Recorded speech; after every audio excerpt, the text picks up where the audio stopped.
Welcome to this presentation, but first a note from our sponsor, WeAre.xyz, the family archive builder. Oh, that's me. This presentation will use my family archive built on WeAre.xyz. So if you like what you see, please do give it a go. And now, on with the show. Hello, today I'd like to talk about my great-great-grandfather, Thomas Poole. I'm in my family archive and you can see my grandmother here, Arlith Poole.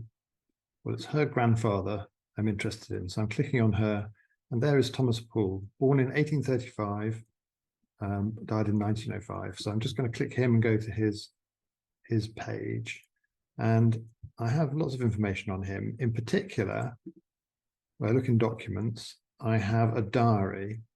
I've also collated all his census records, and we can see from those, if I open up and go through them, he started, if you were to look at these, he started in North Shropshire, a place called Cardiston, and as the censuses progress, he eventually ends up in South Shropshire at Aston House Farm, and that's where he spent most of his adult farming life. If I go back to his other main document, this diary, this is where it becomes interesting for the purposes of this talk. In this diary, first of all, I should just introduce the fact that this diary to me is an absolutely wondrous document. My father handed it to me one day, and most of it is just a farm ledger, but halfway through, there's this entry here, and I've entered a transcription for it.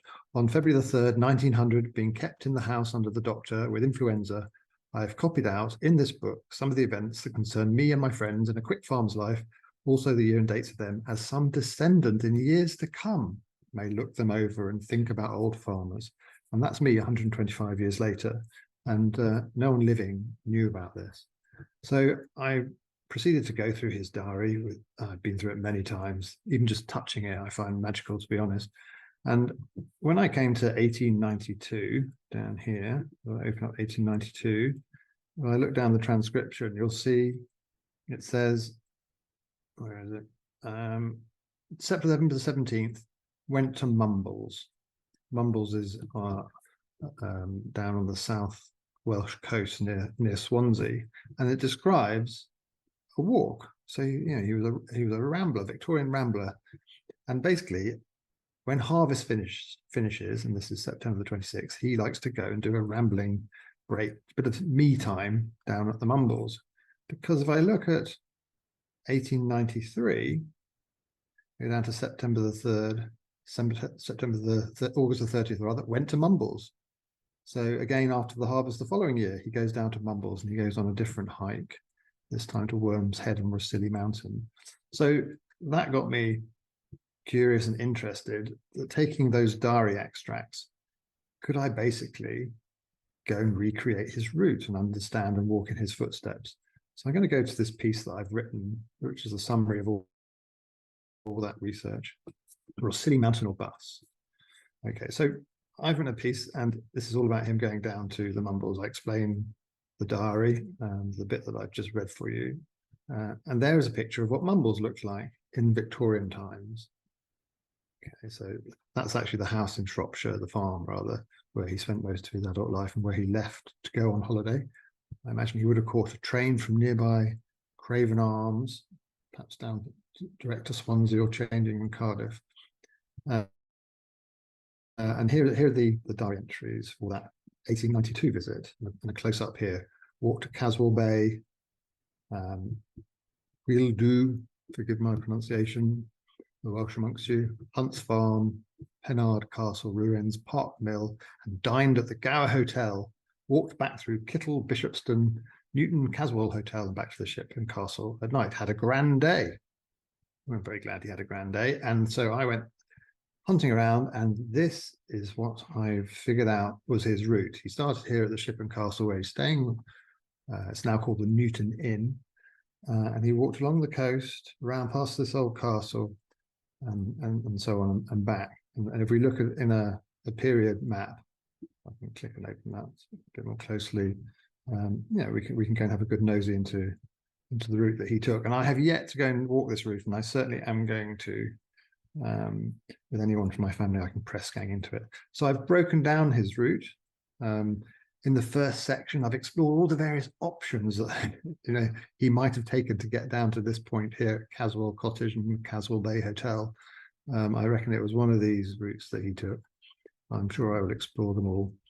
And here are some period photographs. So these are from, well, that says 1880. So this is the right period of time.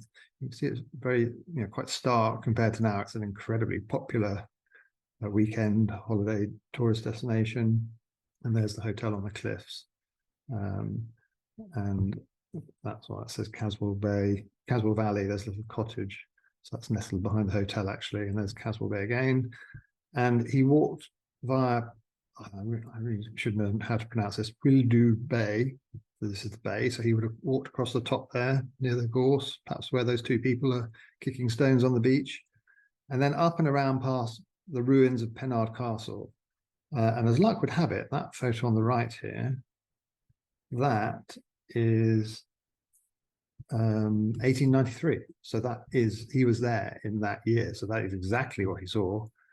And here's a 1741 picture of it in ruins even then, but obviously not as much as today.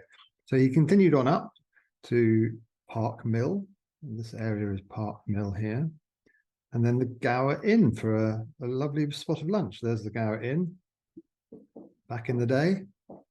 And then the Gower Inn today. So that's where I'm sure I'll stop there as well. And he carries on, and I'm following his route. And so amazingly, 1893, there was obviously a prodigious photographer around at the time, and this is the road he would have walked down. And this is actually using Google Earth 3D sort of renderer. You can see that's the road there, but the trees have all grown up, and there's houses in these fields, as you'd expect, I suppose. But that's how it looked in his time. And then he gets back to the Shipburn Castle, which is now called the Newton Inn. And amazingly, a very good friend of mine who grew up in the area, this Newton Inn was where he used to go as a teenager to watch the rugby, which I find is a great connection to have in these more modern times. Now, in 1893, a year later, he goes off again, but he explores a different part of the Gower Peninsula. You can see he says, went to Mumbles, like he did the year before, but then he went to Rossilly, 18 miles from Swansea, and walked to Worm's Head in the morning, Rossilly Mountain in the evening. The next day, September the 4th, which is my birthday, by the way, if anyone wants to send me a birthday card next year, started at 5 a.m. to meet omnibus 3 miles, road 8 more before reaching the Gower Hotel, had no break just until I reached there. Then I walked 7 miles along the coast to Mumbles, went to the Swansea pier at night, a good day's work. So I figure that, there's the original diary entry. I figure, looking at the map, he stayed in Rossilly, having walked to Worm's Head here on the left, then up Rossilly Mountain, and he walked, if you look at the roads more closely on a map, he walked down the way a bit, say somewhere around here, where an omnibus picked him up and he went to the Gower Inn here. And then, as he said, he walked what was 7 miles. So I guess this is 7 miles all the way over to Swansea and the mouth of the river here, where there was Victorian Pier. So looking back over Worm Head, this rather fantastic spit of land, he walked to that and then up the mountain. Not really a mountain, but a lovely vantage point. There's more of a close-up village that he would have stayed in. And here I found a period omnibus on the right and a picture, albeit in London, but of one in use, so we can get an idea for what he was clambering aboard. And he rode it to the Gower Inn, which we saw before. Obviously liked that place, before his 7-mile walk to Swansea. And this is what was waiting for him at Swansea. In fact, this image here probably gives the best impression of the day.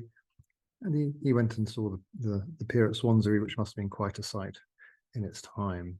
So that's the piece that I've written up about the Mumbles and the Gower Peninsula and my great-great-grandfather's regular experiences of it. And I really must go there, because now I'm fascinated to see things that he would have seen. And then one other thing that I've done, and this is really to bring it to life for my family, I'll just go back to, I'll click Thomas Poole, go back to his page. If I look in media and albums, I've made an album which pulls together those pictures into a nice presentation. I put it in a slideshow. I'll show you what it looks like. And then this is what I shared with my family as well as the article. So it steps them through all the relevant bits of information. And then they can go on the journey with him. So that's where he started, the Newton Inn. That's his route that we saw, and so on and so on. So just a nice way to make a digital keepsake of a lovely tradition for my great-great-grandfather. And that's it, really. Thank you very much.